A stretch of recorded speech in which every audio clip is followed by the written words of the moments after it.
Hello and welcome friend, मैं हूं मुजफ्फर चौधरी और आप देख रहे हैं हमारा यूट्यूब चैनल परफेक्ट रिएक्शन। इस वक्त हमारे साथ मौजूद हैं आपके पसंदीदा डॉक्टर अभिषेक मिश्रा जी।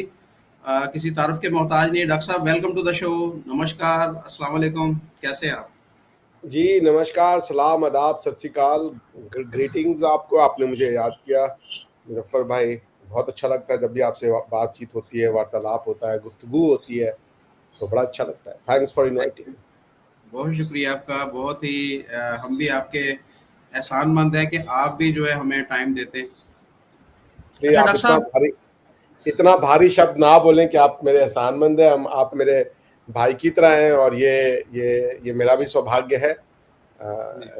मतलब वी आर फैमिली, तो इसकी आवश्यकता नहीं है जी।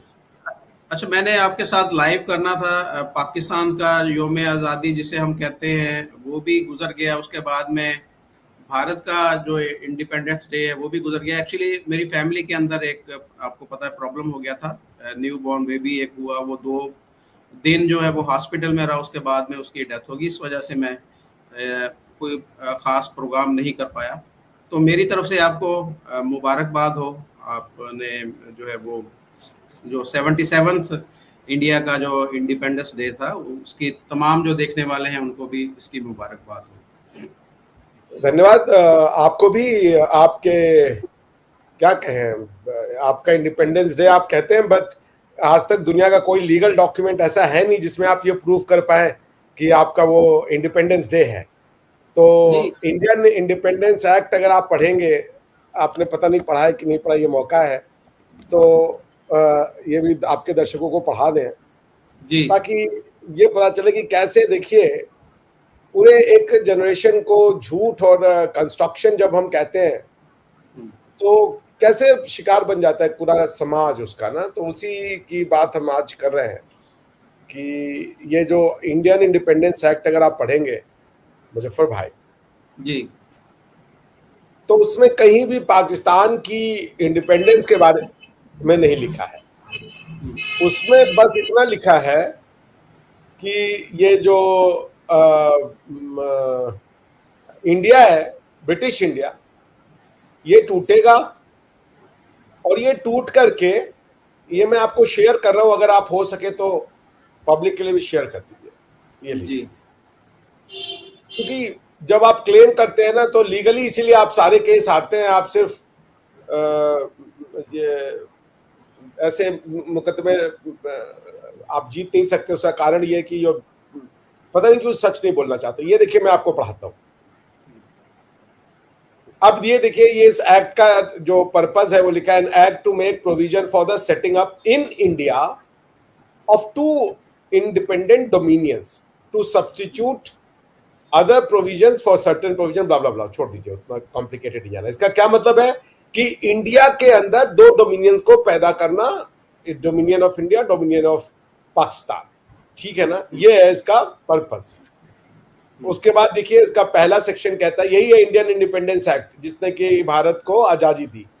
As from the 15th day of August 1947, 2 independent dominions shall be set up in India to be known respectively as India and Pakistan. The said dominions are hereinafter in this act referred as the new dominions, blah blah blah.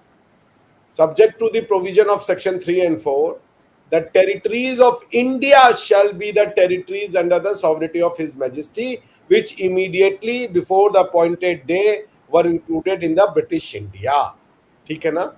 Subject to the provision of 3 and 4, the territories which the appointed day are included in the province of East Bengal and West Punjab are constituted as under, उसको ही divide करके वो बनाएंगे। तो कहीं इसमें ये नहीं लिखा कि पाकिस्तान को जो है वो इंडिपेंडेंस दिया जा रहा है, कहीं नहीं लिखा। वो बार बार कह रहा है कि इंडिया को इंडिपेंडेंस देंगे, और जैसे ही इंडिया का इंडिपेंडेंस हो जाएगा हम इंडिया को 2 भाग में डिवाइड कर देंगे। जो 2 भाग डिवाइड होगा इंडिया का, पहले वो बोलते हैं इंडिया को इंडिपेंडेंस मिलेगा, फिर उससे जो ब्रिटिश इंडिया की टेरिटरी थी वो इंडिया बन जाएगा, और उसके बाद उस ब्रिटिश इंडिया की टेरिटरी में से हम 2 डोमिनियन निकालेंगे, एक का नाम इंडिया होगा, एक का नाम पाकिस्तान होगा। और कैसा होगा? 15 अगस्त 1947 को। तो आप 14 अगस्त को कहां से ये लेके आए, इसका तो कोई भाई मतलब हिस्टोरिकल रिकॉर्ड नहीं है, न लीगल रिकॉर्ड है। मतलब अगर कोई आपसे पूछे, आप कहीं किसी कोर्ट केस में जाएं तो भी नहीं समझा हो सकता, क्योंकि पाकिस्तान बनेगा जब भारत आजाद होगा। बिना भारत की आजादी के पाकिस्तान का बनना संभव नहीं है, क्योंकि भारत की स्वतंत्रता का मिलना और उसका डिवाइड होना, तब आएगा पाकिस्तान जो है वो सफाए हस्ती पे, या तब पाकिस्तान का जो है वो जन्म होगा। तो जब तक इंडिया नहीं बनेगा तो इंडिया टूटेगा कैसे, डोमिनियन ऑफ इंडिया और डोमिनियन ऑफ पाकिस्तान में। तो क्यों ऐसा करते हैं आपके लोग? ये हमारी इंटेलेक्चुअल एबिलिटी के बाहर की बात है भाई। हम पाकिस्तान के जो ज्ञान का मंबा है उनको हम समझ नहीं पाते। मैंने कहा ना, ये इसलिए है क्योंकि भाई हम मुसलमान है तो हमें बेस्ट होना है, हम इंडिया से पहले, हिंदुओं से पहले आजादी ले लेंगे। ये सब कंस्ट्रक्शन है, स्टोरीज है। अब उसका क्या हमारे आपके पास कोई साधन नहीं है उसको एक्सप्लेन करने का। तो यानी कि 15 अगस्त को इंडिया आजाद हुआ है ब्रिटिश राज से, उसके बाद में उसको तोड़ा गया, उसके दो पार्ट बने, एक भारत बना और एक पाकिस्तान बना। वो 15 अगस्त को हो रहा है। तो पाकिस्तान कैसे, हम जो यौम आजादी हम बनाते हैं वो 14 अगस्त को कैसे बना लेते हैं? वो ऐसे ही आप बनाते हैं जैसे आप कहते हैं कि हम इंडियन नहीं है। वो ऐसे ही हम इंडियन नहीं है, हमारा कोई नाम अरबी है, हम तुर्की हैं, वो ये इसी तरह बन रहा है। और भाई बाकी जिसे हम तथ्य कहते हैं उसमें कहीं 14 अगस्त का कोई वो नहीं है। आपके इंडिया के अगर कुछ मुस्लिम लीग के कोई लीडर बोल रहे होंगे कि हम इस दिन आ जाएंगे, डेट में उस दिन आ जाएंगे, ऐसे नहीं होगा। इंडियन इंडिपेंडेंस एक्ट की डॉक्यूमेंट में 15 अगस्त लिखा है, तो आपको 15 अगस्त ही दिया जाएगा। हालांकि पहले ये सितंबर या दिसंबर में होने वाला था, मगर फिर कांग्रेस ने जो है वो कहा कि जितनी जल्दी हो सके इसको करके खत्म कीजिए, तो 15 अगस्त एब्रप्टली चुन लिया गया। कोई तारीख भी, हालांकि उस तारीख के लिए कहा गया था कि आप, माउंटबेटन ने नेहरू से कहा था कि आप जाकर के जो इंडियन एस्ट्रोलॉजर्स है या जो इन चीजों को बहुत अच्छे से जानते हैं उनसे एक ऑस्पिशियस डे पूछिए, पर नेहरू किसी से पूछे नहीं, ऐसा कुछ हुआ। तो फिर एनीवेज, तो he just came and said that कोई भी डेट डिसाइड कर दीजिए एंड विल एक्सेप्ट इट।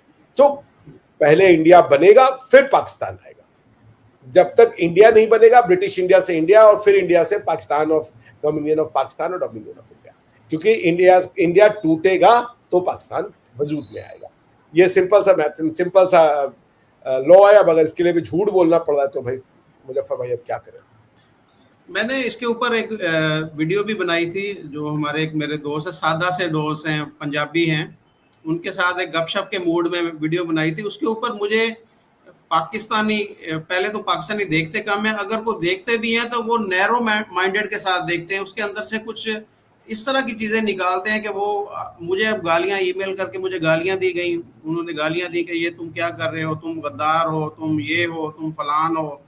मैंने उसको बोला, मैंने कहा मैंने गलत बात क्या की है, मुझे बताओ कि मैंने इस वीडियो के अंदर गलत बात क्या की। उसका टाइटल ये था कि यौम आज़ादी है या यौम पैदाइश है, यानी पाकिस्तान की बर्थ हुई है ना 14 अगस्त या 15 अगस्त जो भी है, तो पाकिस्तान की भाई अल्लाह ताला ने कहा है कि सच बोलो, तो आप तो सच बोल रहे हो, आप अल्लाह के सच्चे बंदे हो जी, आपकी यौम पैदाइश है वो, तो सच बात है ये। मैंने आपको डॉक्यूमेंट दिखा दिया, अब क्या चाहिए आपको?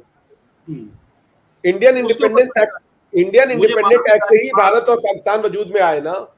अगर इंडियन, जी, तो ये देखें कि ये पाकिस्तानी एक तो सच सुनना नहीं चाहते, अगर कोई उनको बताए तो उसको बुरा भला कहना शुरू कर देते हैं अपने तौर पर, ये इसकी तहकीक नहीं करते कि हकीकत क्या। जैसे आपने अभी डॉक्यूमेंट दिखाए, तो वो भी तो पाकिस्तानी जो मुझे ब्लेम कर रहा है, या मुझे गद्दार बोल रहा है, या मुझे गाली दे रहा है, तो वो वहां पर जाकर भी देख सकता है कि पाकिस्तान जो है वो, अगर तो मैं गलत बोल रहा हूँ तो मुझे बोले कि हाँ जी ये इसने बात गलत की है, तो ये मुल्क के मफाद के खिलाफ काम कर रहा है, गलत बात कर रहा है। अगर मैं सही कह रहा हूँ तो वो मुझे फिर गाली क्यों दे रही है, क्यों ऐसे कर रहे हैं। तो बहरहाल ये चलता रहता है पाकिस्तान में। अच्छा, पाकिस्तानी फॉरेन ऑफिस ने कल एक जो है वो प्रेस ब्रीफिंग जो है उसके दौरान ये बोला है कि जी कोई ऐसा प्रपोजल या कोई ऐसा प्लान नहीं है पाकिस्तान की तरफ से कि इंडिया के साथ जो है वो ट्रेड की जाए। अभी आपको पता है कि पाकिस्तान की इकोनॉमी कैसे सफ़र कर रही है, क्या प्रॉब्लम हो रहे हैं, एक्सपोर्ट टोटली बंद हो चुकी है। जो फैक्ट्रीज कारखानाज हैं पाकिस्तान के अंदर, जितनी भी फैक्ट्रियां हैं वो बंद हो चुकी हैं। बहुत बड़े बड़े यूनिट जो ऐसे कि जो आज तक जो 24 घंटे चलते थे, अब वो उन्होंने ताला लगाकर अपने हजारों लाखों मजदूरों को फारिग कर दिया है। आम अगर आप चले जाएं, कोई बिजनेस की बात करें, कोई कारोबार देख लें, कोई कारोबार नहीं, कंस्ट्रक्शन से रिलेटेड जितनी सारी की सारी वो सारा बंद पड़ा है। जो कोई भी किसी भी आप काम की तरफ आप देख लें कि वो इस पाकिस्तान के अंदर इस वक्त वो बैठा पड़ा है। तो इसमें ये देखें कि एक अपॉर्चुनिटी है कि हम अपने हमसायों के साथ अच्छे ताल्लुकात बनाएं। हम ईरान के साथ, अफगानिस्तान के साथ, भारत के साथ अच्छे ताल्लुकात बनाकर हम उनके साथ अगर ट्रेड करेंगे तो मेरे ख्याल में पाकिस्तान की इकानमी जो है वो बहुत जल्द अपने पाँव पे खड़ी हो सकती है। तो हम ये प्लान पाकिस्तान की तरफ से नहीं हो पा रहा, कुछ कर नहीं पा रहे, या अगर करने की कोशिश भी करते हैं तो ये डरते हैं कि जी हमें जो कुछ इस तरह की हम पॉपुलैरिटी ख़त्म हो जाएगी। हम जो अपनी अपनी पॉलिटिकल पार्टीज़ हैं वो ये इस चीज़ से डरती हैं। तो आप कैसे देख रहे हैं कि अगर एक कॉमन मैन जो पाकिस्तान का वो इस वक्त सरवाइव करना उसके लिए मसला बना हुआ है, तो भारत के साथ या ईरान या अफगानिस्तान के साथ अच्छे रिलेशन होंगे, ट्रेड भी हो जाएगी, तो पाकिस्तान बेहतर हो सकता है। तो क्यों ये पाकिस्तान क्यों नहीं करना चाह रहा ये सारी चीजें? देखिए मुजफ्फर भाई, बहुत सिंपल सी बात है ना। उसको वो कहता है कि हमने तुमसे पीछा छुड़ाया क्योंकि हम मुसलमान बन के जीना चाहते थे। तो ये वो अपने मुसलमान होने की कीमत अदा कर रहा है। अगर वो भारत से ट्रेड करेगा तो वो फिर मुसलमान नहीं रह पाएगा, क्योंकि भारत का मुसलमान होने के लिए उसको हिंदू से अलग होना पड़ेगा, उसको हिंदू से सुपीरियर होना पड़ेगा, उसको हिंदू से बेहतर होना पड़ेगा। तो वो इतनी ज्यादा बर्डन्स में रह रहा है ना, इतनी ज्यादा उसके ऊपर अपनी शिनाख्त का जो जो जो कीमत है, जो उसका मूल्य वो चुका रहा है, उस शिनाख्त की वजह से वो ट्रेड नहीं कर सकता। क्योंकि कोई भी आदमी जो समझदार है वो ये तो समझेगा ना कि अगर हम भारत और पाकिस्तान के लोगों को घुलने मिलने देंगे और अगर जो ये इस्लामिक फंडामेंटलिज्म है इसको कम करेंगे तो ये तो फिर पाकिस्तान तो अखंड भारत बन जाएगा। हालांकि ये बात अलग है कि मैंने कल एक जगह कहा था और आज फिर कह रहा हूं कि जब आप टीटीपी से लड़ते हो ना, तो आप बेसिकली अखंड भारत के लिए ही लड़ रहे हो। क्योंकि अगर आपको अखंड भारत का हिस्सा नहीं होना है, बिकॉज अखंड भारत का ये मतलब नहीं है कि हम लाहौर को उठा करके और फैसलाबाद को उठा करके यूपी बिहार में रख देंगे। आप जहां हो वहीं रहोगे, आपका पॉलिटिकल सिस्टम जो है वो वही रहेगा। बस ये रहेगा कि अखंड भारत का मतलब कि आप हमसे नफरत नहीं करोगे। अखंड भारत का मतलब कि आप अपने आप को हमसे अलग नहीं कहोगे। अखंड भारत का मतलब आप ये नहीं कहोगे कि भारत हमारा हरीफी दुश्मन है। अखंड भारत का मतलब है कि आप ये कहोगे कि जो भारत की इतिहास है वही हमारे इतिहास है। अखंड भारत का मतलब है आप कहोगे कि जो भारत की भाषाएं हैं वो मेरी भाषा भी है। अखंड भारत का मतलब है जो आप कहोगे कि भारत का जो कल्चर है वो मेरा कल्चर है। अखंड भारत का मतलब है कि आप कहोगे कि भारत की जो पंजाबी जबान है वो हमारी भी पंजाबी जबान है। अखंड भारत का मतलब है कि आप सिर्फ अलिफ बे ते से को अपना अल्फाबेट नहीं कहोगे, आप फिर क ख ग घ को भी अपना अल्फाबेट कहोगे। अखंड भारत का मतलब है कि आप भारत की हर एक पहचान से नफरत नहीं करोगे बल्कि उनसे प्यार करोगे। आप धोती कुर्ता से लेकर के वेष्टी से लेकर के भारत के अन्य अन्य भागों में जो भी विभिन्न कपड़े पाए जाते हैं, चाहे हमारे नॉर्थ ईस्ट में हो, चाहे हमारे साउथ में हो, वेस्ट में हो, ईस्ट में हो, सारे कपड़ों को आप अपना मानोगे। आप अखंड भारत का मतलब है आप प्यार करोगे। तो ये अखंड भारत और क्या होता है? अखंड भारत ये नहीं होता है कि आपको मुसलमान बनना आपको खत्म हो जाएगा। क्या भारत के अंदर मुसलमान नहीं रहते? क्या वो अपने आप को भारतीय नहीं कहते? तो अखंड भारत क्या है?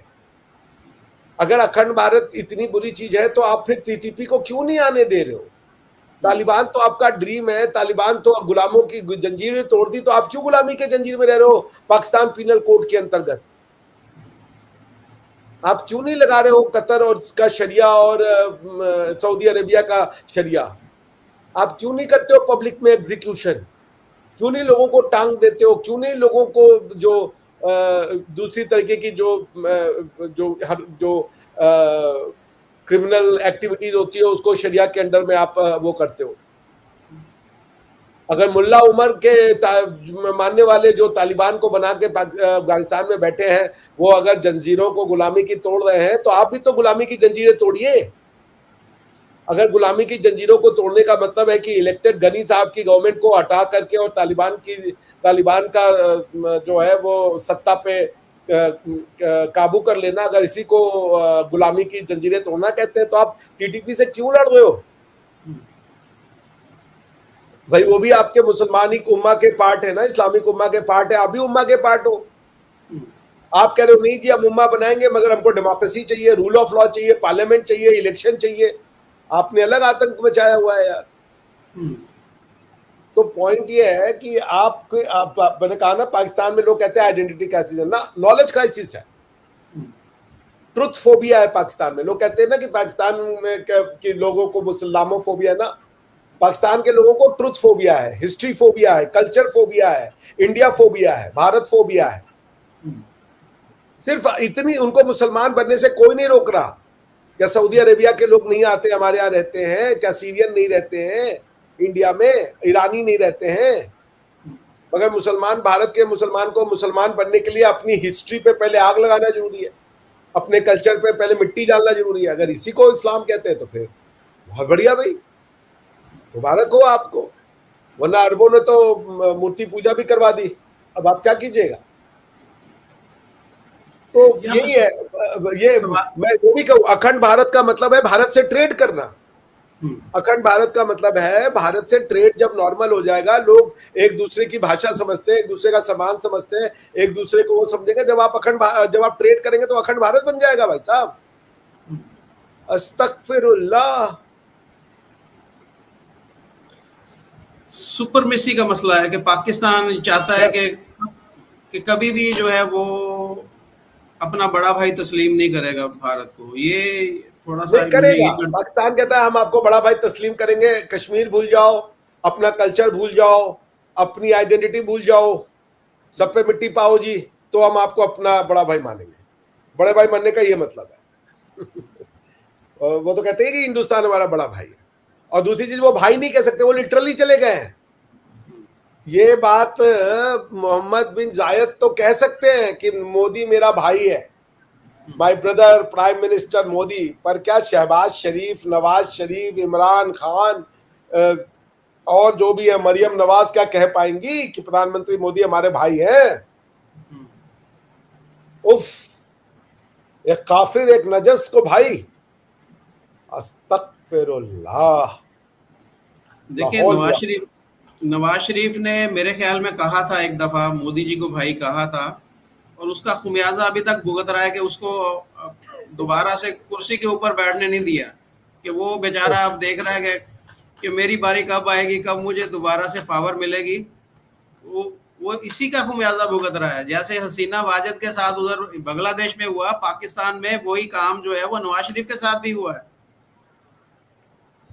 नहीं, नवाज शरीफ और बांग्लादेश वाला केस दूसरा है। नवाज शरीफ जो बांग्लादेश में जो था, वो ये था कि बांग्लादेश में एक हिस्ट्री है, और वो हिस्ट्री दो मुसलमानों के बीच की हिस्ट्री है, उसमें हिंदू का कोई रोल नहीं है। लेकिन पाकिस्तान में तो वो अपनी हिस्ट्री हमेशा हिंदुओं के उसमें देखते हैं। जबर हिंदुओं ने किया, हिंदू कुश पर्वत में हिंदू मरा, लेकिन जबर हिंदुओं ने किया। हमने 1000 साल हुकूमत की, लेकिन जबर हिंदू ने किया। मतलब दोनों बातें कैसे चलती है, मुझे तो साला यही समझ में नहीं आता। तो Pakistan needs to come out of truth phobia, history phobia, culture phobia, Bharat phobia and identity phobia. Knowledge को एक्सेप्ट करें, सत्य को एक्सेप्ट करें, हाउएवर इनकन्वीनियंट इट इज। आप ट्रूथ करें। अब आपके झूठ के लिए हम अपना सत्य बोलना बंद नहीं कर देंगे। मैंने आप लोग क्या ये भी देखा है, ओ जी सब रिलीजन ऐसे ही होता नहीं भाई, हमारा रिलीजन नहीं है, भारत का रिलीजन नहीं है, भारत सिविलाइजेशन है। और हमारे जो लॉज में कमियां थी, कोई लॉज में, वो कभी डिवाइन लॉज को हम नहीं मानते हैं। हमारे यहाँ लॉज हमेशा, फिलॉसफीज डिवाइन रही है हमारे यहाँ। लॉज हमेशा से मैन मेड रहे हैं। मनु वॉज अ मैन, ऋषि मनु एक ऋषि थे, एक रिसर्चर थे, एक मानव थे, वो कोई ईश्वर नहीं थे। हमारे यहाँ ये मसला ही नहीं रहा कभी कि हमने दैवी या जिसे कह लीजिए भगवान के लॉज हमें दे दिए गए और हमें वो फॉलो करने ना। जी, तो मैं ये सवाल मेरा यही है कि वो कौन सा दिन ऐसा होगा कि जब पाकिस्तानी जो है वो उनके गलत फहमियां जो है उनके दिमाग से निकलेंगी, ये सारी चीज़ें उनके लिए क्लियर होंगी।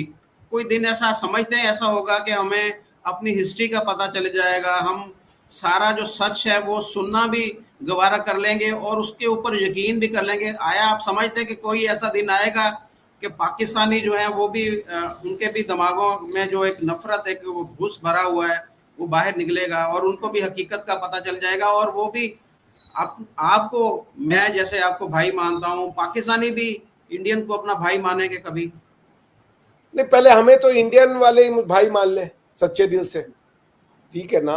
यहाँ भी ऐसी इतनी आसान नहीं है लड़ाई, हम दो दो फ्रंट पे लड़ रहे हैं। हमारे यहाँ पे लोग ये प्रूव करने पे तुले हुए हैं कि आदम सलाम यही पैदा हुए थे अयोध्या के बगल में, तो अब वो क्या कीजिएगा, एक अलग ही लड़ाई हमारे यहाँ चल रही है, वो सीखने को ही नहीं तैयार है। वो पॉइंट प्रॉब्लम ये है, पॉलिटिकल नैरेटिव है जो रिलीजियस गाब में है। रिलीजन और पॉलिटिक्स में बहुत कम अंतर होता है, ये लोगों को समझना पड़ेगा। भारत में कभी रिलीजन था नहीं, भारत हमेशा से धार्मिक देश रहा है, धर्म और रिलीजन एक शब्द नहीं है, मैं 50 बार बोल चुका हूँ। देखिए, दूसरी बात ये भी आपको समझना पड़ेगा कि इस्लाम एक स्टैंड अलोन रिलीजन नहीं है। जो इसको नहीं समझता ये उसकी समस्या है। इस्लाम एक कंटिन्यूटी है, उस कंटिन्यूटी का नाम है यहूदीज्म। यहूदीज्म से निकला क्रिश्चियनिटी और क्रिश्चियनिटी से आता है इस्लाम। यदि यहूदी नहीं होगा तो इस्लाम नहीं होगा, और यदि क्रिश्चियनिटी नहीं होगी तो भी इस्लाम नहीं होगा। अच्छा, तो इसमें एक चीज मैं ऐड कर दूं। आपने आदम अलैहिस्सलाम की बात की ना, तो हम सब हैं तो आदम अलैहिस्सलाम की औलाद। अगर हम मुसलमानों के बिलीव की बात करें, यहूदियों की बिलीव की बात करें, क्रिश्चियंस की बिलीव की बात करें, तो हम यही मानते हैं कि हम सब जो हैं वो आदम अलैहिस्सलाम की औलाद में से हैं। अगर डॉक्टर अभिषेक भारत में पैदा हो गया और वो वहां पर हिंदू पैदा हुआ है, तो हैं तो हम आपस में भाई हैं। तो आप भी आदम अलैहिस्सलाम की औलाद में से और मैं भी आदम अलैहिस्सलाम की औलाद में से हूँ, तो हैं तो हम आपस में भाई भाई। तो फिर क्यों नहीं ये इस चीज को क्यों नहीं तस्लीम करते? नहीं, देखिए, यहाँ पे थोड़ा सा गलत है ना। ये आदम अलैहिस्सलाम की थ्योरी जो है दुनिया में 74 थ्योरियों में से एक थ्योरी है कि इंसान कैसे बना। उसमें ये यहूदियों की कहानी है कि इंसान ऐसे बना कि भाई मट्टी लेकर के और गॉड ने इंसान को बनाया। ये यहूदियों की कहानी है, हमारा ये कहानी नहीं है। जैसे उसमें ये भी एक बात है कि इंसान जो है वो अशरफुल मखलूकात है, यानी कि सबसे अच्छा मखलूक जो है वो इंसान है। हमारे यहाँ ये सब नहीं है। मानव सबसे अच्छा नहीं है, मानव से अच्छे या मानव के समकक्ष हर जीव है। हर जीव बराबर है, ना तो मानव उनसे सुपीरियर है, ना तो मानव उनसे। हमारे यहाँ कहते हैं 84 लाख योनि में आपको जन्म लेना पड़ता है, फिर आपको मानव योनि मिलती है। तो सारे 84 लाख बराबर है। हमारे यहाँ तो जो सुअर है उनको वराह अवतार माना जाता है, उनकी भी पूजा की जाती है। हाथी जो है उनको गणेश के फॉर्म में पूजा की जाती है, चूहे को गणेश जी के सवारी के बाद में। आप कौन सा कीड़ा मकोड़ा नहीं है जिसकी हम पूजा नहीं करते? अब यहाँ पे पूजा करने का मतलब कहते हैं ओ भाई एक भगवान की जगह वो उसकी पूजा करें। पूजा करने का मतलब अब्राहमिक फेथ में है कि सर झुकाना। हमारे यहाँ पूजा करने का मतलब है अपना धन्यवाद ज्ञापित करना, अपनी कृतज्ञता देना कि आपसे हमने बहुत कुछ लिया है, इसके लिए हम आपके सामने अपना सर झुकाते हैं। ये नहीं कि घमंड में कि हम सिर्फ भगवान के अलावा कहीं सर नहीं झुकाएंगे। हमें ये कहीं नहीं लिखा गया कि भगवान के अलावा तुम्हारा सर कहीं नहीं झुकेगा, ये हमें नहीं बताया गया। हमें कहा गया तुम्हारा सर कई जगह झुकेगा। जैसे गुरु गोविंद दो खड़े काके लागू पाए, बलियारी गुरु आपने गोविंद दियो बताए। यानी भगवान और गुरु दोनों साथ में खड़े थे, तो जो छात्र था वो कंफ्यूज हो गया कि पहले किसका पैर छूऊं। यानी झुकना तो उसको भगवान के भी पैरों में है और गुरु के भी पैरों में है। तो भगवान ने उससे कहा कि पहले गुरु के पैर छू। तो बहुत ये आप जाकर के पढ़िए, ये इंसान कैसे बना, मानव कैसे बना, पृथ्वी कैसे बनी, इसके भाई 76 थ्योरी है। वैदिक थ्योरी क्या है? वैदिक थ्योरी ये है कि जो पृथ्वी है वो प्रकृति के फॉर्म में थी और ये बनती बिगड़ती रह रही है, जिसको आप कयामत कह रहे हैं ना। हमारी थ्योरी ये है कि कयामत एक कांस्टेंट प्रोसेस है। प्रकृति बन रही है, प्रकृति खत्म हो रही है। इसको तो अब तो साइंस भी मानता है। आप स्विट्जरलैंड के उसमें जाएंगे, जो नटराज की भगवान शिव का तांडव करते हुआ मूर्ति लिखा है वो वही है। तो जो आप जिसको कहते हो कि ये पृथ्वी एक बनी हुई है, उसके आगे कुछ है ही नहीं, ये खत्म हो जाएगा, एक दिन सब खत्म हो जाएगा, हमारा ये विश्वास नहीं है। हमारी थ्योरी ये कहती है कि ये जो जिसको आप कहते हैं कयामत, जो यहूदी जिसको कयामत कहते हैं, ये कॉन्टिन्यूअस प्रोसेस है कि भगवान शिव के उसके उनसे एक ब्रह्मांड का जन्म होता है, ब्रह्मांड खत्म हो जाता है, फिर ब्रह्म खत्म हो जाता है, फिर नया ब्रह्म जन्म लेता है, फिर नया, वो एक कंटिन्यूअस प्रोसेस है। हमारे यहाँ ब्रह्म का मतलब कोई भगवान नहीं है, ब्राह्मण का मतलब कोई जात नहीं है, वर्ण नहीं है। ब्राह्मण का मतलब होता है कॉन्शियसनेस। तो प्रकृति तो पहले से है। जब आपको कॉन्शियसनेस आती है, उसकी समझ आती है कि ये प्रकृति है, फिर आप उसको समझते हो कि प्रकृति और मेरे में क्या अंतर है। तो प्रकृति पहले से एग्जिस्ट करती थी। तो ये प्रकृति का बनना और विनिष्ट होना, जैसे हमारे शरीर में जो सेल है, हमारे शरीर लगातार नष्ट हो रहा है और लगातार बन रहा है। कैंसर किसको कहते हैं? जब हमारे शरीर में सेल का जो बनना और बिगड़ने का जो रेट होता है, जब वो जरा सा इम्बैलेंस हो जाता है तो ट्यूमर फॉर्म कर जाता है। रोज हमारा सेल मरता है, रोज हमारा नया सेल बनता है, इसी को लाइफ कहते हैं। तो हम रोज मरते हैं, हम रोज बनते हैं। बाल आपका बनता नहीं है, बाल आप कटवा लीजिए, बढ़ के कट के फिर छोड़ बड़ा हो जाता है। तो पॉइंट ये है ना कि ये जो एक थ्योरी है, 50 थ्योरी दुनिया में एग्जिस्ट करती है, उसमें से एक ये यहूदियों की थ्योरी है कि भैया एक पृथ्वी बना दी गई और पृथ्वी सबसे यूनिक है। ये हम नहीं मानते। हम कहते हैं कई ब्रह्मांड है, कई पृथ्वी है इसमें।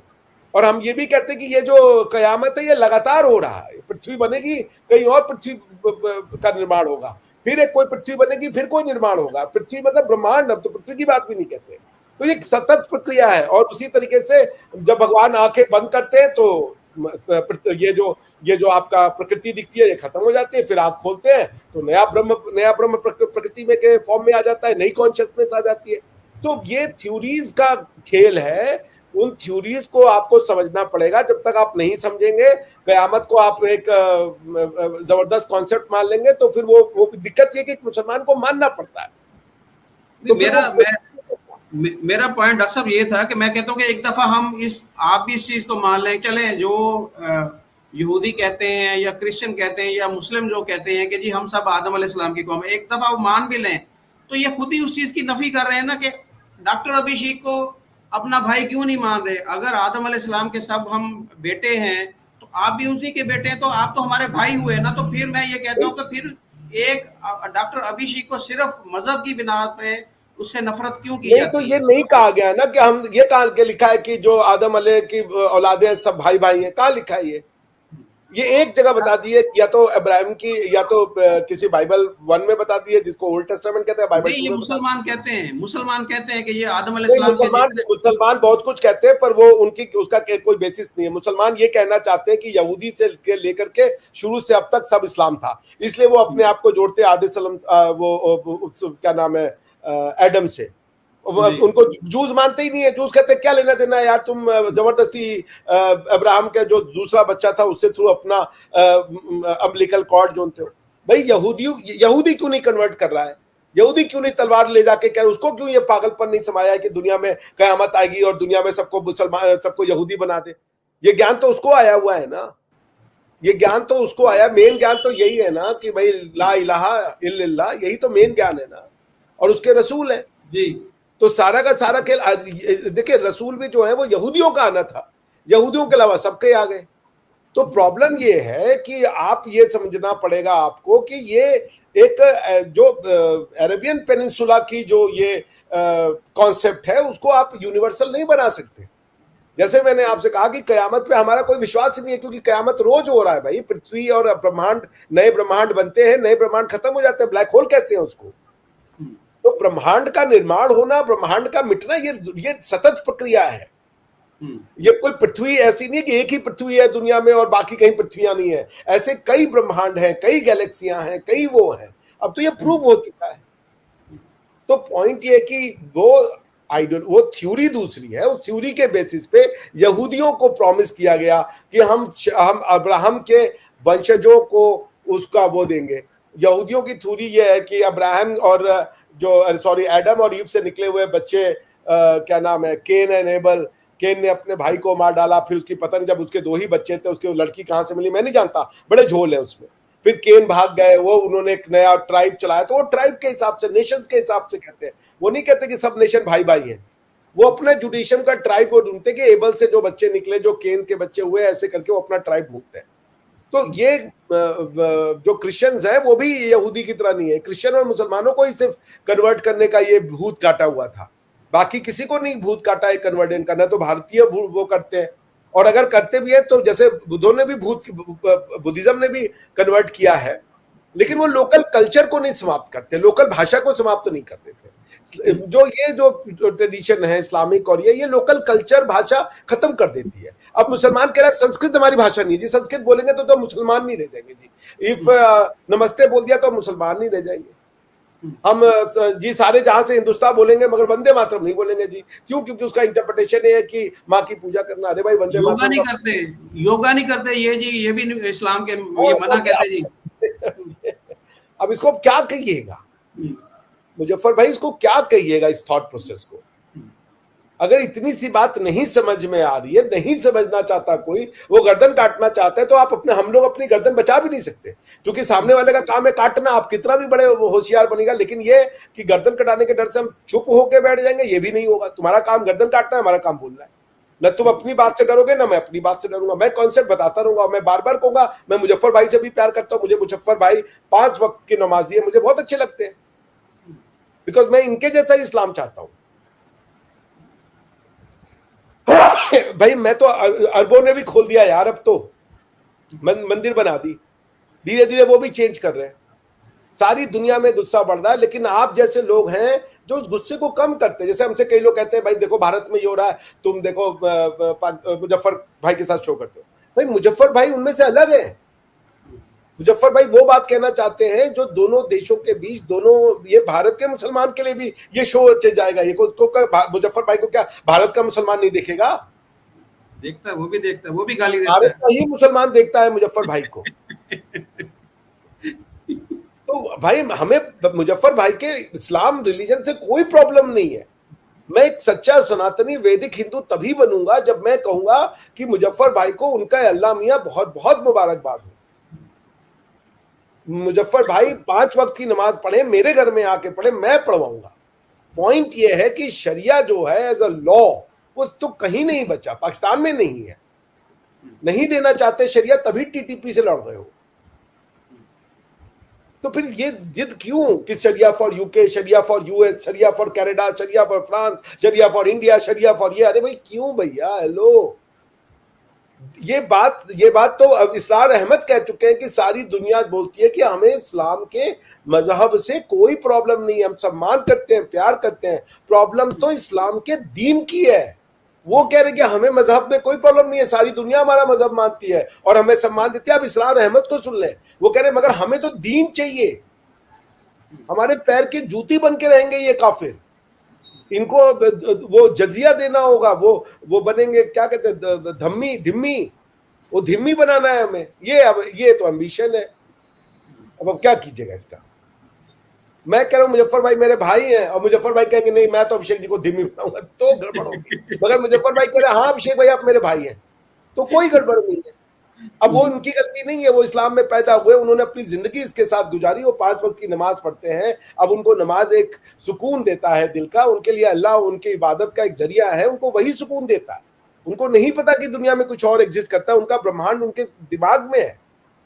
तो मगर अगर वो जो सुलझी हुई बातें कर रहे हैं, तो यही तो बात हम चाहते हैं। हम क्या किसी रिलीजन को आप खत्म कर देंगे? नहीं खत्म कर पाएंगे। हर तरीके की बातें होनी चाहिए। तो मुजफ्फर भाई एक प्रोग्रेसिव फेस है, मुजफ्फर भाई एक अच्छे मुसलमान है, और मैं मुजफ्फर भाई को कहूंगा बार बार, मुजफ्फर भाई मुझे कहीं मिलेंगे मैं आगे बढ़ के कहूंगा मुजफ्फर भाई अस्सलाम वालेकुम व रहमतुल्लाहि व बरकातुहू। मुझे कोई दिक्कत नहीं मुजफ्फर भाई को अस्सलाम वालेकुम कहने, क्योंकि मुझे पता है इनका दिल साफ है, इनका मन साफ है। और इनकी ये जो आप लोग सोचते हैं कि सिर्फ पाकिस्तान के मुसलमान देखते हैं, नहीं, ये हिंदुस्तान के मुसलमान भी देखते हैं। वो हमारे भाई बहन है, हमें उनसे बात करके उनको समझाना है। बिल्कुल, वरना पाकिस्तान से आप नहीं लड़ेंगे, हिंदुस्तान में कई पाकिस्तान बन जाएंगे। माइंडसेट तो सेम है ना, वो पाकिस्तानी मुसलमान हो, वो भारत का मुसलमान हो, बांग्लादेश का मुसलमान हो, माइंडसेट तो सबका सेम है। तो मुझे ये समझ नहीं आती कि एक पाकिस्तानी को अपने आप को पाकिस्तानी कहलाने के लिए भारत से नफरत करना जरूरी है? एक मुसलमान रिएक्शनरी मुसलमान है। ये मेरे एक दोस्त हैं बड़े अच्छे, मैं नाम नहीं लूंगा, मुसलमान है, उन्होंने कहा था हिंदुस्तान का मुसलमान रिएक्शनरी मुसलमान है। उनके पिताजी ने कहा था कि हिंदुस्तान का मुसलमान इस्लाम को समझता है मीट खाने की आजादी, वो समझता है मीट खा रहे जी, गाय खा रहे, यही हमको मुसलमान बनाता है, दैट्स इट। और वो समझता है जी हिंदू का नाम जो है, हिंदू गौमूत्र पीता है, हम गौमूत्र को जला देंगे तो हम मुसलमान बन जाएंगे। हिंदू गाय की पूजा करता है, हम गाय खाएंगे तो मुसलमान हो जाएंगे। आप देखिए ये इंडिया के जो कम्युनिस्ट है ना, वो ये प्रूफ करने पे तुले पड़े कि हिंदू गाय खाते थे, क्यों? क्योंकि मुसलमानों को गाय खाना है। वो ये नहीं प्रूफ करने पे तुले हुए हैं कि भाई अरबिया में सुअर खाया जाता था, या बेसिकली सुअर बेसिकली अरबिया की प्रैक्टिस नहीं है, ये यहूदियों ने मना किया हुआ है। सुअर यहूदी नहीं खाते। अच्छा देखिए क्रिश्चियंस और देखिए बड़ा देखिए इंटरेस्टिंग है, यहूदी सुअर नहीं खाता, ठीक? जो क्रिश्चियन है वहां वाले, क्या नाम है, यूरोप वाले, वो सुअर रोज सुबह खाते हैं बेकन के नाम से, हैम के नाम से। और जो अरबी है, चूंकि वो उसी जोग्राफिकल लोकेशन में है जहां पे कि माउंट सिनाई है, वो है, तो वो भी नहीं सुअर खाता, क्योंकि वो जो यहूदियों का कल्चर है ओवरऑल सेम था। तो क्रिश्चियन और मुसलमान सुअर नहीं खाते, सॉरी, यहूदी और मुसलमान सुअर नहीं खाते, लेकिन क्रिश्चियन सुअर खाता है। प्रश्न है क्यों? जबकि क्रिश्चियन तो यहूदियों के लॉज को भी गलत नहीं कहता, वो तो कहता है जो ओल्ड टेस्टामेंट है वो न्यू टेस्टामेंट में जुड़ गई है, तो सारी जो तोरा के नॉर्म है, जो कैनन लॉज है, वो कैनन लॉज तो उसके भी कैनन है यूरोपियन क्रिश्चियनिटी के, मगर वो खा रहा है सुअर। क्यों? क्योंकि वो वंशज नहीं है, वो अब्राहम की औलाद नहीं है, समझ रहे ना, इब्राहिम का वंश नहीं है वो। तो वो बाकी ये और ये कि सब एडम की औलाद है, जी नहीं भाई साहब। 76 कहानियां हैं कि मनुष्य कैसे बना, क्या कयामत होने वाली है, 76 थ्योरीज है कि कयामत होगी या क्या होगी। जैसा हमारी थ्योरी मैंने आपको बता दी, और ये थ्योरी अब सर्न मानता है कि जो क्रिएशन और डिस्ट्रक्शन ये सतत हो रहा है। कहीं एक ब्रह्मांड बन रहा है, कहीं एक ब्रह्मांड खत्म हो रहा है, कहीं एक ब्रह्मांड बन रहा है, कहीं एक ब्रह्मांड खत्म हो रहा है। यही है डिस्ट्रक्शन, यही कयामत है। तो कयामत को एक बार नहीं आनी है, कयामत चले जा रही है, हो रही है सृष्टि और कयामत, सृष्टि और विनाश, ये दोनों सतत चलते हैं। एक नई सृष्टि का जन्म होता है तो एक सृष्टि का विनाश होता है, फिर एक नई सृष्टि का। यही है जो अब उसको बड़ा अच्छा कार्ल सेगन ने समझाया था, जब उसने इंडियन थ्योरी पढ़ी, बड़ा प्रभावित हुआ था कि the cosmic dance of Shiva, when he closes the eyes, तो वो पूरा का पूरा सब जगत खत्म हो जाता है। When he again opens the eyes, नया क्रिएशन हो जाता है। सोचिए the beauty of the theory. सब थ्योरी है ना, ऐसा कोई प्रूवन तो है नहीं, इंसानी दिमाग की उपज है। तो वेस्ट ने कयामत की थ्योरी को छोड़ करके इस थ्योरी को अब अपनाया है कि कंस्ट्रक्शन एंड डिस्ट्रक्शन, कयामत और निर्माण साथ चलती है। जी बिल्कुल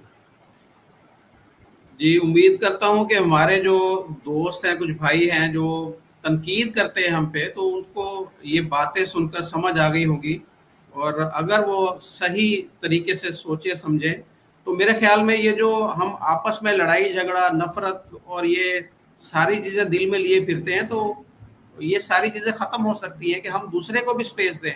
हम दूसरे को स्पेस देना नहीं चाहते, हम कहते हैं कि जो हम हैं हम ही सुपीरियर हैं, और हर कोई हमारी मर्जी के मुताबिक ही ज़िंदगी गुजारे। जो एक थॉट हमारे माइंड में चीज़ें चल रही हैं, वो ही दूसरे भी उसी चीज़ को माने। तो ये मैं समझता हूँ कि हमें सच को सुनना भी चाहिए, सच को देखना भी चाहिए, परखना भी चाहिए, और उसको अगर हमें कहीं पे लगता है कि हमारी जो चीज़ गलत है, उसको हम अपनी चीज़ों को दुरुस्त भी अगर करेंगे, तो मेरे ख्याल में उससे सारी चीज़ें जो हैं वो बेहतर हो जाएंगी। मुजफ्फर भाई, एक कमेंट आया, मैं उसका जवाब देना चाहूंगा यदि आप अलाउ करें तो। जी जी, कह रहे हैं अभिषेक मिश्रा जी, आप एक इंटेलेक्चुअल फूल हो, बांग्लादेश जी मैं ताजा घटना देख लो, आपको भाईचारा याद रहेगा। भाई साहब, आप बात ही नहीं समझ रहे। जो उसी चीज से मुजफ्फर भाई भी लड़ रहे हो, उसी चीज से हम भी लड़ रहे हैं कि ये चीजें ना हो।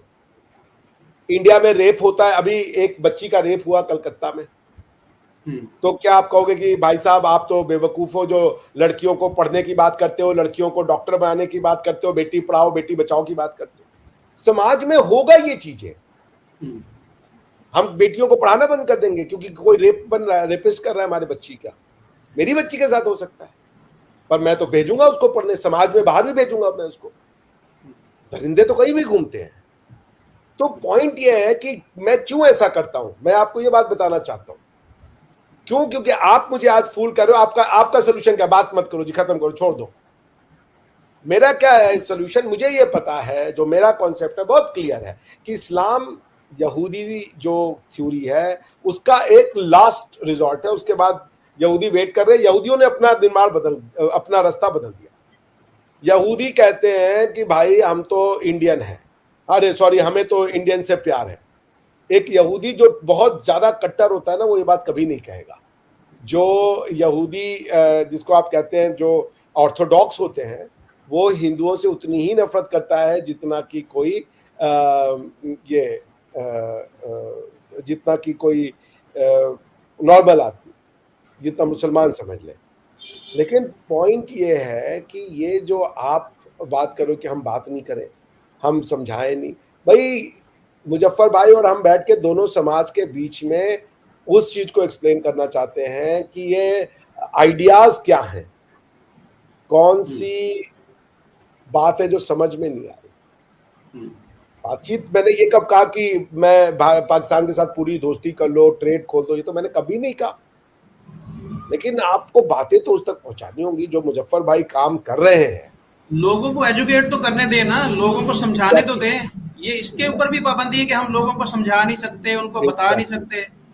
तो अच्छा, ये एक हमारे भाई है, उन्होंने कहा कि जी आखिरत के ऊपर मुजफ्फर भाई यकीन करते हैं। ये नहीं, देखें मैं आखिरत के ऊपर भी यकीन करता हूँ, मैं इस चीज कर्मा के ऊपर भी यकीन करता हूँ कि मैं अगर किसी के साथ ज्यादती करूंगा तो मुझे इस दुनिया के अंदर उसका बदला जरूर मिलेगा, मुझे उसका फल जरूर क्यों नहीं मिलेगा। करें भाई, एक मिनट भाई, वो आखिरत पे करे, वो करे, उनसे क्या दिक्कत है भाई? वो उनकी, भाई हम ये कह रहे हैं कि आप किसी से उसका कोई भी रिलीजन मानने का वो नहीं छीन सकते। उनको हक है वो आखिरत पे माने, वो अपने उस पे माने। बात यहाँ पे शरिया को लेके हो रही है। वो भी ये चाहते कि हम मॉडर्न सोसाइटी में रहे। हम वो जैसे अरब है, क्या अरब में भी तो सारे आखिरत में मानते हैं? अरब में तो अब सुअर भी बेच रहे हैं। अरब में उसी आप जो कन्वीनियंस स्टोर में जाएंगे, उन्होंने एक पूरा सेक्शन दारू का खोल दिया है और एक पूरा सेक्शन मीट का खोल दिया है, हैम का। सुअर वहां पे बिकता है, आप जाके खरीद के खा लीजिए। मुसलमान खाली नहीं लेके खाएगा। तो अरब भी अरबों में ये जो कन्वर्जन का कीड़ा है वो नहीं काटा हुआ, इनको ये समझाना है। तो भाई हम ये क्यों ना कहें कि अगर मुजफ्फर भाई वो बच्चे के रूप में पैदा हुए, नमाज उनको उनके कल्चर में मिली है। वो तो ये है कि इनको धीरे धीरे अपना और भी कल्चर याद आए, तो हम इनसे इनकी नमाजें क्यों छीन ले भाई? हम इनसे इनके क्यों कहें कि अब आप जो है आखिरत पे मत भरोसा करो? बिल्कुल करें आप, मगर ये जो बातें कह रहे हैं, ये बातें कोई भी मुसलमान, कोई भी अपनी किसी भी चीज में भरोसा करे। आज क्रिश्चियनिटी है ना, क्रिश्चियनिटी भी उतनी ही ज्यादा जालिम हुआ करती थी जितनी ज्यादा जालिम मुसलमान हुआ करते थे। लेकिन आज क्रिश्चियंस वैसे नहीं रह गए ना। मगर क्या क्रिश्चियनिटी दुनिया से मिट गई? नहीं मिटी। वही हम चाहते हैं भाई, मुजफ्फर भाई को उनके, आप उनसे उनकी आइडेंटिटी है ये सोच, ये उनकी जो अल्लाह में और आखिरत में बिलीफ है। मगर वो इसमें तो बिलीफ नहीं करते ना कि भाई सरिया नाफिज कर दो, हमें तालिबान में रहना है। वो ये नहीं करते। वो ये भी नहीं कहते कि आप हमारे भाई नहीं हो। वो ताल ठोक के सबके सामने यूट्यूब पे कह रहे हैं कि आप हमारे भाई हो, आप हमारे परिवार का हिस्सा हो। तो ये बात खत्म हो जाती है। धीरे धीरे धीरे एक ऐसा मेलू होगा जैसा कि सेंट्रल एशिया में होता है। यही बात होनी है, यही फ्यूचर है। जैसे मुझसे लोग कहते हैं आप कैसे समझेंगे? अरे भाई, जब यहूदी बदल गए, ये यहूदी तो नहीं है ना, ये यहूदियों का लास्ट है। यहूदी और क्रिश्चियन जब बदल गए, इनकी तो कोई औकात ही नहीं है, कोई क्षमता ही नहीं है। ये तो वैसे भी भाड़े के हैं। जो मेन है वो अरबी है, और अरबी भी दूसरे रास्ते पे निकल रहे हैं। उनके अभी टाइट किया जा रहा है। अभी कल मोहम्मद बिन सलमान साहब गए थे अमेरिका, उनसे अमेरिका ने कहा कि जरा इजराइल के लिए कुछ कुछ काम करना है वो करो। उन्होंने कहा भाई ऐसा मत कीजिए, हमें मार देंगे, हत्या हो जाएगी मेरी, जरा धीरे धीरे कदम रखिए।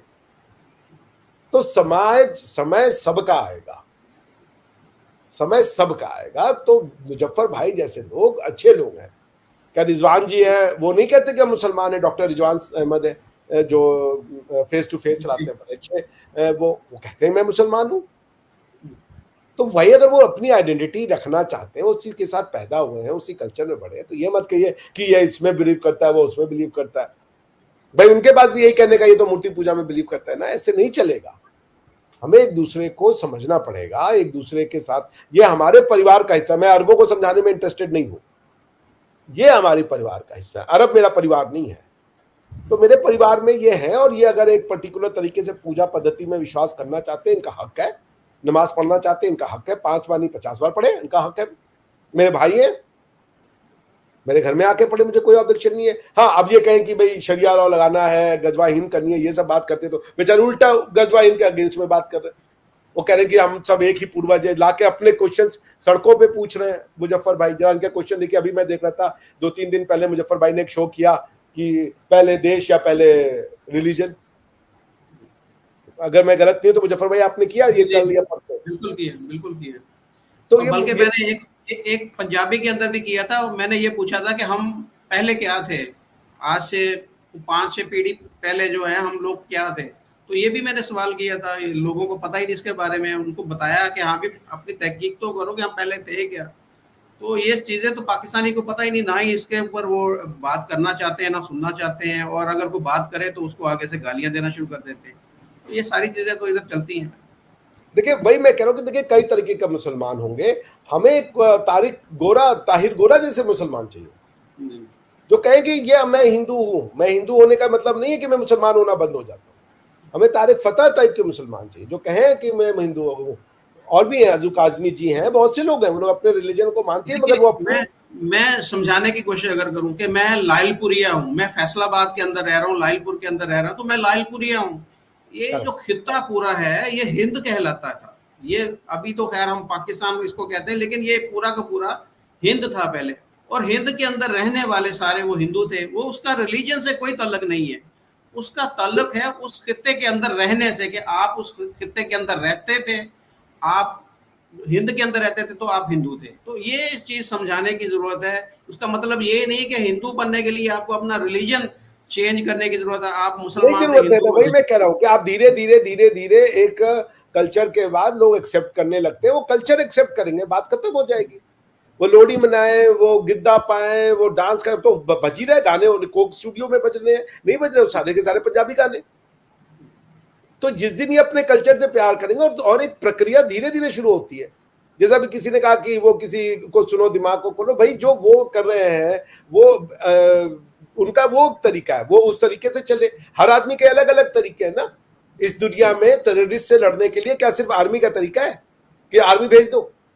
आपको टेररिज्म के लिए जितनी एक आर्मी की ताकत की, उसकी बहादुरी की, उसके बलिदान की आवश्यकता होती है, उतना ही ज्यादा एक प्रोफेसर की, एक सोचने वाले की, एक लॉयर की जरूरत होती है जो आर्गुमेंट्स देता है समाज को खोलने के लिए। आतंकवादी एक तो गोली से मरता है, दूसरा आतंकवादी दिमागी चेंज करने से मरता है। अगर आप ये नहीं देख पा रहे हैं तो ये आपकी गलती है। आप दोनों को, आपको तो ये समझना चाहिए कि सबका गोल एक है कि हम सब मिलजुल के रहें। हम अपनी हिस्ट्रीज को ऐसे वाइप आउट नहीं कर सकते। तो जब वो एक प्रोग्रेसिव बात कर रहे हैं और इनके जैसे लोग प्रोग्रेसिव बात कर रहे हैं, धीरे धीरे एक कदम बढ़ेगा ना।